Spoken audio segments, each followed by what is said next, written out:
Have you ever cried out, Lord, help? Or even more so, Lord, help me? I think we've all cried this prayer at some point in time, and most often it occurs in the middle of some type of stress or burden that we feel that we don't have control or we don't have the ability to respond correctly. Most often it relates to how we're going to respond in our words, our actions, our emotions, or our impulses. How well do we manage these?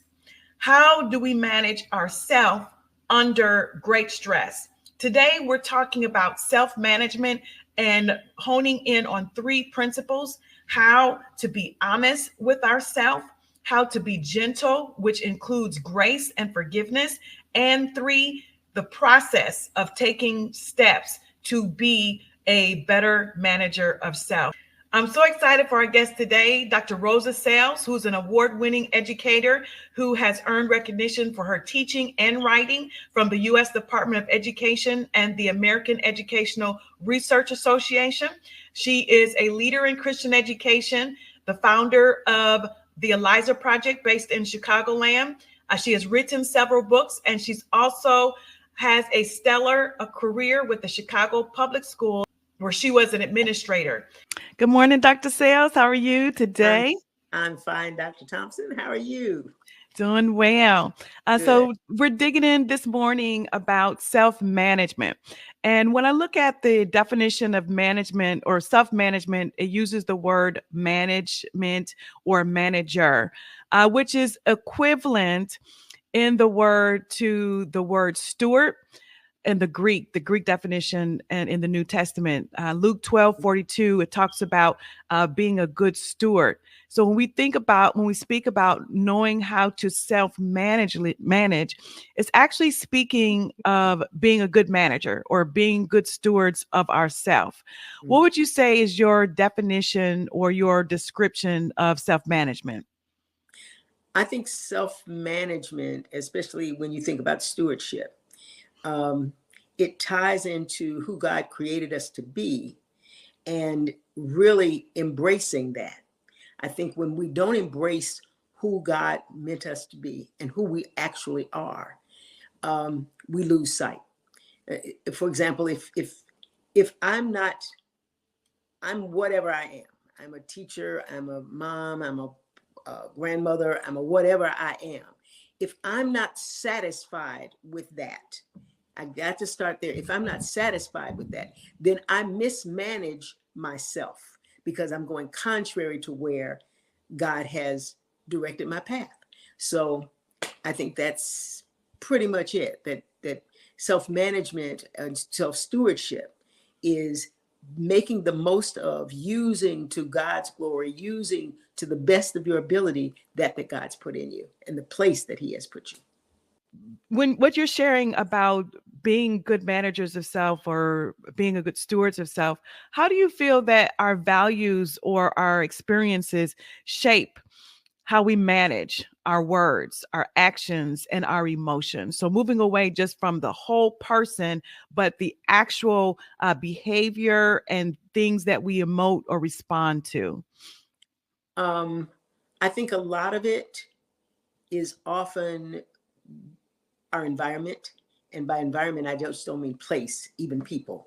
When you're around people, I told somebody this the other day, there was a play in the 60s. And the title was Don't Bother Me, I Can't Cope.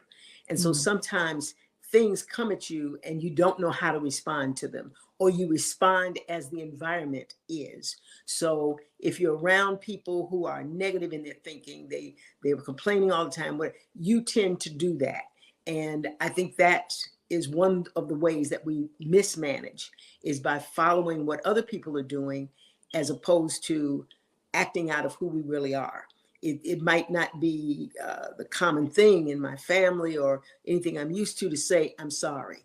And so instead of saying I'm sorry, I become aggressive, or I turn it on you, or whatever. So all those kinds of things, I think, I mean by environment, that we lose it when we aren't recognizing that we're different from what our environment is in many cases. I hope that answered that question. Yeah, when you look at your experience as an educator, principal, leading principal of principals in the Chicagoland area, what are some examples that you saw based on your experience of how this was done well, or examples of how this people needed to improve? I think first I have to say I was an administrator, but not a principal. But I was a teacher for like forever. And what I saw, I'll start with young people first. I taught high school, and so very often what I saw in my students was their response to the environment. They're used to saying this, used to doing that, used to arguing if somebody says anything to them. When you gave them an example of something different, they responded to it. I went to a reunion and some years ago, and one of the former students said that he had come to our house. My husband and I taught in the same school, and kids were always coming over eating dinner, whatever. And he came and he said, I came to your house and I realized that when I got older, I wanted everybody to eat dinner together. It made a difference in how he thought of family, how he thought of community, how but he had never been exposed to that. On the other hand, I've seen lots of kids who were really great kids when they were with you, but you saw them get in trouble in other situations because they had to do what others were doing. I had a student who was brilliant. He refused to graduate because he just couldn't handle what life was going to be. So he just failed, and I begged him, please turn in the work, and he wouldn't do it. So you see that, and I see it in adults. I see it in adults as well. People who, I'm thinking of someone who came up the rough side, okay? But being in the church, it was a woman, being in the church, being around other women, I saw her start to change and start to listen, where she was quite open that when she was young, she didn't listen to anybody. So that it changes you. The people that you're around, the circumstances that you're in will change what you do and help you to modify and manage yourself according to where you are.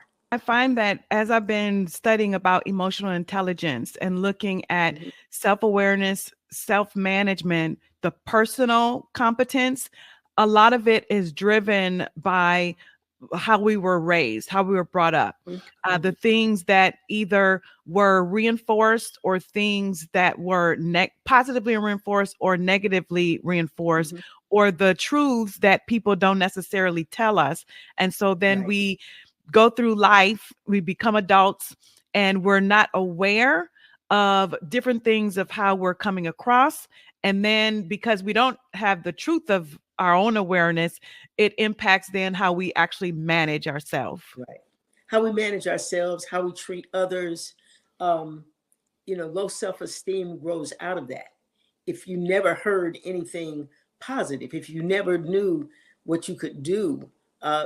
Just a quick story that I had a student, he wasn't my student, but I ran a citywide competition, and we had students enter from all over the city, and nobody told me that the kids who were who had been put out of school and were in special schools couldn't enter. So I let them enter. And this one kid won. We had a big awards program at the United Center. And so when I notified him, he had won, and his mother called and said, my kid? Yes, your kid. Really? Well, can we come? Yes, the United Center, the whole family can come. They never expected him to do anything beyond what they had set for him. That was the environment of the whole family and the treatment of him. But inside, there was another person, and he was able to let that show and get something different. And he wasn't my student or at my school. I never knew, where he went from there, but I'm sure that it helped him to realize that there was something in him that people saw worth in.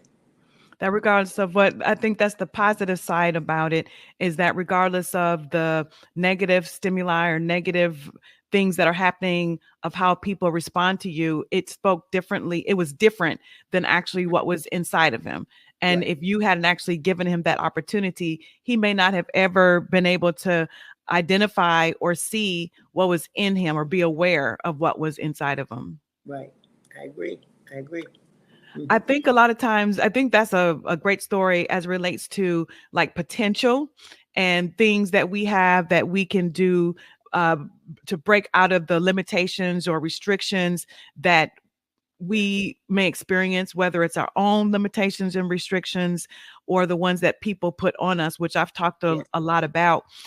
A lot of times, though, sometimes how we respond emotionally, right? Those negative experiences, we're not able to manage how we respond emotionally in the moment of certain experiences, and just overall a process related to a principle of managing ourselves. How do we grow as individuals? How we grow as believers? I think it's more than just like reading the word, going to church, prayer.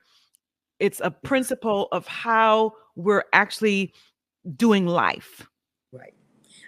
Let me give you a couple of things. I think that particularly as people in church, we are like chameleons. We are one person in the world. You know, the Bible talks a lot about this as well, about who we are and how we should be this, but we're really carnal and that whole thing. But I think in church, we're two different ways. And one way, yes, we need to pray, we need to read the Bible, but we need to be honest with ourselves, because in the church, nobody wants to be the person who raises their hand and says, no, I didn't. You know, did you read your Bible this morning? Everybody says amen. But the truth is, be honest with yourself. And that's step one of how you begin to have a process, because we're not taught a process. Right. No matter how good your family, how good your background, there's nothing there. And then the other thing is to be gentle with yourself. You eat an elephant one bite at a time. So when you look at yourself and go, oh my goodness, all these people are perfect, which is never true. But in order for you to be the best self you can be, and to be who you know the word of God tells you you can be, you have to realize that you need to be gentle with yourself. There's some forgiveness in there. There's some patience. God has patience with you. You need to have patience with you also, but be honest about it and work on it. But nobody teaches us that, particularly in church. They just say, pray and we're going to pray for you. As gross as it sounds when you say eat an elephant one bite at a time. Because it's so big. Right. The things that come at us are so big. And it's like, how do I do this? Just take one step. Just do one thing. Watch yourself improve with that one thing and rejoice. Pat yourself on the back sometime. Just don't beat yourself up all the time. Yes. The thing about that saying relates to, it's a process. Like you say, take one step, but in taking that one step, it's one step to the next step. It's an actual process that we're going through, and a process that we're ever evolving. That when I think about when I was in college as a young believer versus when I lived in Indiana, and then I moved to Virginia and was in grad school, like who I was in Indiana in undergrad is totally different than who I was in graduate school. And then moving into corporate America, pursuing my and each stage was like this evolvement of self-growth, self-development. And I think there's that whole metacognition. You look at yourself, you learn yourself, you watch yourself. Part of that is age. Part of it is where you are. Had you stayed in the same place for undergrad, graduate, everything stayed in the same house, then there would not have been as much growth. So as we're exposed to more, we understand it more, and we're able to process it differently. But we have to be able to look back at ourselves. I like the saying, my soul looks back and wonders. You get to a place, because you don't realize it's a process until you look back. And then you give yourself permission to say, wow, I next time this comes up, I'm going to do this. And then you do it and you look back and go, wow, I did it. If I did it once, I can do it again. So, all those things that we're never taught, but become aware of as we grow, as we get older, and as we grow in the Lord in particular. If we have good teaching, then that teaching will give us permission to look at ourselves. And too often in the church, I think we don't have permission. You know, it's like you can't say you messed up. You can't say, you know, you're looked down upon or whatever. And so good teaching is important. Good biblical teaching is important, because then we read the word very differently than if we're just kind of floundering by ourselves. And I think there's a fine line between when you say can't mess up versus looking at ourselves. There's always the connotation of when you look at yourselves or when you do mess up, the element of judgment, condemnation, that overtone that's there. So how do we critically look at ourselves, not from a place of judgment or a place of condemnation, but a place that we're being honest, we're being transparent, we're being self-aware in order to adjust, grow, develop, and mature from that place? Right. I think it's a matter of grace. It's a matter of grace. You give yourself permission to be afraid of what you may see, of what you may encounter when you look at yourself, when you look at the way you responded, when you realize that there was something in you that you felt uneasy about later. The Holy Spirit is amazing because he will bring it to your mind. You will understand that, oh, wow, I thought that was a good thing at that time, but. And so you have to be able to be, to have enough grace to say, okay, you know, he didn't give us a spirit of fear. And so to be able to look at ourselves and say, your mercy is sufficient, your grace is sufficient, and I'm going to be gracious to myself. Help me, Lord, to be able to look at myself and not condemn me, but to grow and to know that I'm growing and I'm pleasing you. How do we get started? You know, I think sometimes when people are focused on education, like pursuing higher degrees, it potentially can become easier to seek development or seek growth. But sometimes it can be just book knowledge versus a focus on developing self. But whether you are academic or not, how do we take the initiative and be diligent in managing ourself and personal competence? Well, there are a couple of things. One is prayer.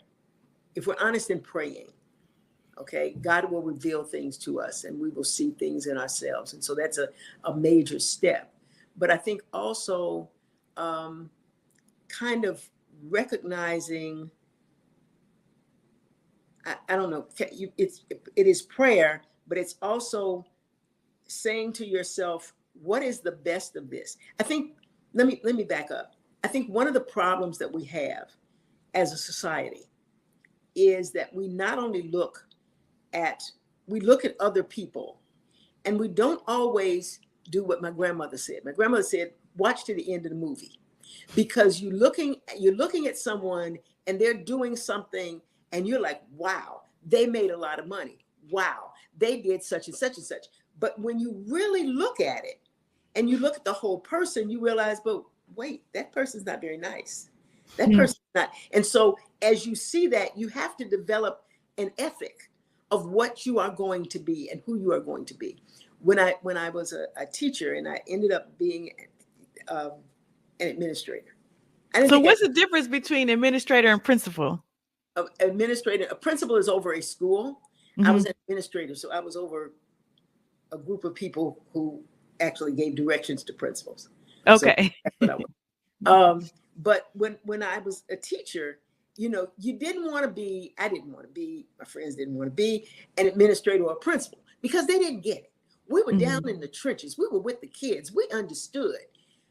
I didn't want to be one of them, you know, but when I became one of them, I had to face that. And I had to say, I will not be unfair or untrue to the essence of who I was as a teacher. And so no matter what I did, it always went back to what's best for these students. What do I know about where these students come from? How can that help me to guide what I'm doing? So it was never a matter of, did I get another degree? Do I get another raise? do I buy a bigger barn, or whatever. But it was a matter of who am I inside. So it's a matter of integrity. And it's hard to look at yourself, particularly if you don't surround yourself with people of integrity, and at least have a partner, a prayer partner, a friend who will be honest with you and say, that was very nice, or whatever needs to be said. But it takes more than just you to figure it out, and to not just hold on to those rings that the world tells us we should grab. I think that two of those things that you said, I love when you talk about a matter of integrity, because that's something there. People don't do what they say. People don't keep their word. People backbite. They're tearing people down behind their back. People are not honest. Not everybody, but it Right. just tends to be something that we see a lot on social media, in the Right. news, even with those in leadership, whether you're a believer or not. But the other thing that you said was surrounding yourself with people that are honest, because I think that, we can be introspective, we can be reflective, we can pray and ask God to show us ourselves, show us the areas. How do we improve? How do we interact with people in a more honorable way? Some of the greatest times of reflection or development that I experienced were encounters that God used through other people. People that God used to tell me about myself. They weren't negative. They weren't being punitive or judgmental. It was just a casual conversation that they shared some things with me that I was like, oh, within myself. Yeah. But I was just like, this is good. Like, they're telling me intelligence that I probably would not have gotten on my own. Or maybe I would have to do a 45-day sackcloth and ashes fast for God to Right. reveal it to me. But Right. in this 30-minute conversation, they shared things that I had to adjust. Right. And so in that, being surrounded by people who are honest, which I think is so helpful, we also have to be willing to receive and Yeah, receptive to definitely. what people share, because not all the time will it come through those type of casual, friendly conversations, people that are looking out for you and just saying, oh, you should consider this or think about that. Sometimes people may say things to us in the heat of the moment because of their frustration with us or their anger with us, Mhm. that can also be truth, but we Right. don't want to receive it because of how it's being said or the tone that it's being said. That's a good point, because we don't always receive it. I remember when my husband was alive, he would say something and I'd be angry and and then I'd go away, and 30 minutes later I'd go, that was a point. You have to give yourself time, Mhm. to let it sink in. Um, because you don't always get it and you're not always receptive, but it doesn't mean that you won't be, or if three people tell you the same thing, that you won't finally get it. So yeah, you have to try to be open to what people say, not to the point that you end up in a different space, in a bad space, like, somebody says to you, well, you always wear that same, not becoming on you. So now, I'm all down. My wardrobe is horrible. What am I going to? You have to be able to adjust it, to take what you can, to use what you can, and to adjust. And again, it takes people talking to you, and you're listening. You're right, listening and taking it in. Mhm. What would you say, as an administrator, some other ways that we as believers can seek to grow and develop in our management and mastery of self? You talked about prayer. You Mhm. talked about the giving ourselves grace. What are some other Mhm. things? I think one of the things that I'm very interested in is how people read the Bible. What we have now in our country, in our culture, sometimes people will quote things or say that they're Christians, and then I don't see how it lines up. Like, okay, what Bible did you read? How do people read the Bible? we have in this country, though we never want to admit it, we really do have a literacy problem. There are many people who are not literate, and the way some things are going now, as educational funds are going into private sector versus into public education, and into good education, period, the number of illiterate or barely literate or people who are struggling to read grows. And then we come to church and somebody tells us that the King James Bible is the real thing. So now we don't understand the word that's being said. Or I've written devotionals, love devotionals, but sometimes we'll turn to a devotional and not to the word. And nobody teaches us, or it's seldom taught, how to really read the word, how to apply that to yourself, how to let it get on the inside. So I think that Bible reading is an important element of your recognizing yourself, because God is talking to you.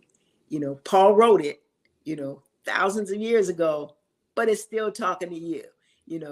Yep, it's in Genesis, but it's still talking to you. So we have to recognize that and take it in. And then that also, in addition to the people around you, the word will make you change. The word will help you and give you the strength to do and encourage, so not to just take snippets, not to just, take whatever we might want and spit out the rest, but to actually read and take it in. So I think there's the grace, there's recognizing that God has given you mercy. There's recognizing that there is fellowship. We must recognize fellowship. If you're not, and fellowship is not just sitting down to eat with other people in your church. That's not fellowship. But we seldom actually fellowship, or we separate our fellowship. Okay, I'm at church, or it's a Sunday or whatever, and so I'm going to hang with these people today. Tomorrow night, I'm gonna hang with those people. And then I'm going to you've got too many things coming at you, and you're not looking at who are you really, and why are you doing all this? What really is the real you? Where do you really want to be? So I think that your walk, your behavior, the things you do, the places you go, we can't go everywhere. We can't do everything. No one can take everything in. I developed an allergy to shellfish at 40 years old. Devastating. I love shrimp. Devastating. But once I developed that, I realized, oh, wait, I have to be careful of what I eat. I can't just do that. As one doctor told me, well, try it and see if it sends you back to the hospital. No, we're not going to try it. We're not going to do it that way. So I think that as the whole idea of fellowship, the idea of being with other people and understanding why you're in this place. Am I just here because everybody's here? My mother had a saying, nobody I know in the whole wide world knows this. I've asked hundreds of people. Her saying was, and I'll say it slowly for your audience, fools' names and monkey faces are always found in common places. Now, she never said it quite that slow. She said, fools' name, monkey faces always found in common places. And what it meant was, Mama, can I go to so-and-so, fools' names, monkey faces? You can't do everything. You can't be everywhere. You can't be all of that to all people. And so you have to look at yourself and ask yourself, what am I doing? Why am I doing it? That's good. And I asked the question in Bible class. I teach Bible class at my dad's church almost every week. And I said, what would people say about you if you were not in the room? At your work, at church, your friends, in every area, arena, environment that you interact, what would they say? One. And then two, would there be consistency in what each of these groups say? Right. And some people were like, it would be different. Some people said they don't know, that it changes. I said, well, at the core, it really shouldn't change, because we should be the same in every environment. Now, I might be a little bit more transparent or a little bit more less restrictive with my close friends than I may be at church. But from a character standpoint, personality standpoint, it should be consistent. Yes. And I think that when you recognize that, it helps you to manage yourself, because you recognize this is not only is this, all these people say all these things. And the third question of that would be, and so who do you say you should be? And then work toward that. Okay, this group says this group says that, because you weren't in the room. But in the room or out of the room, who should you be? Which of those people did you like? Which did you like? Yeah. Yeah. I had asked someone a question and I didn't like her response. It wasn't that I wasn't nice or anything like that, but she said that I was very businesslike. I was like, well, I am businesslike, but I don't want that to be the first thing that comes out of someone's mouth, that she's businesslike. That, that can mean so many different things. Right. So I like that third component, like reconcile. Who is it that you want to be? Right. Right. Sometimes we need to soften the edges. People tell me that all the time. I was once headline Chicago Tribune, that mean lady. And that was, a reporter who came and spent 3 or 4 days in my classroom, and had a wonderful time. It was wonderful exchanges. Everything was great. And at the end, she said, well, what did the kids think of you before they got in your class? And I said, they thought I was mean. And she said, oh, you're kidding. I said, I tell you what, I'll stay here in this corner. You go outside and you ask everybody out there as they come in class what they thought to a person, that mean lady. And so I had to decide, am I really the mean lady? Well, they find out I'm not the mean lady, but there was a particular way that I wanted them to be, to recognize. And so because they didn't have self-discipline, I was the mean lady, but soon they found out I wasn't the mean lady. And those same students 30 years later are still my friends. So, what would you say? A lot of times as we wrap up, most often people tend to focus on what needs to change in others versus what we need to change within ourselves individually. Why do you think that this is such a struggle? I think we don't want to face ourselves. We don't want to. There's a book years ago written that said, Lord, Change Me, was the title. We don't want to face ourselves. We can't admit to ourselves that maybe I need to work on me. Maybe I need to present myself differently to myself and to others. And so it's much easier for me and actually looking at someone else is really placing blame. You did whatever, but you place the blame on them. And that goes back to that negative that you talked about before, that we see in our society. Instead of dealing with myself, I'm going to blame somebody else. I'm going to find fault with them. I'm going to see everyone else is wrong, and therefore I must be right. I lift myself up to where I think I'm better. Then that's really what it is. I'm better than everybody else. So I couldn't be wrong. But when you look at yourself, when all those people are telling you something and you sit down and say, what, they all seem to say the same thing. Maybe I need to look at me. Finally, what do you see as the value and the benefits of us being proactive, disciplined, and pursuing after robust self-management? I think what comes from that are a number of things. I think an improved health.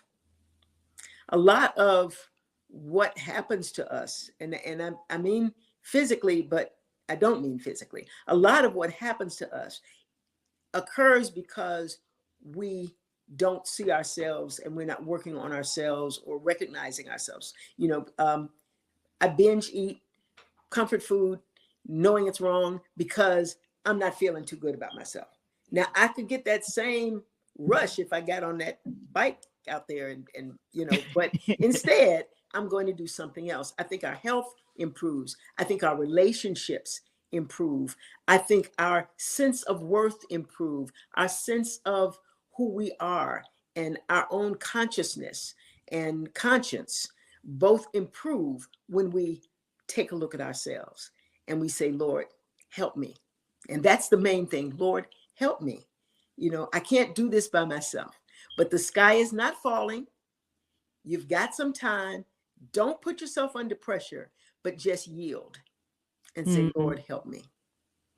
That's so good. And there's a lot of credence to health impact Mm-hmm. from a physical perspective, because even in preparing and just studying about personal competence, there were a lot of health issues tied to when people do not manage themselves well. Because Yeah. at the end of the day, what happens is that how we respond, our emotions, our urges, our actions and words, when we're very impulsive, it's like this dissonance between low stress and high stress, Yes. and finding that balance of healthy stress. So when we're overreacting, being emotional, irrational, some of the things that it talked about was irritability, cognitive impairment, memory lapses, impaired moral judgment, increased heart rate, risk of diabetes, risk Mm-hmm. of obesity. There's a number of things from a health perspective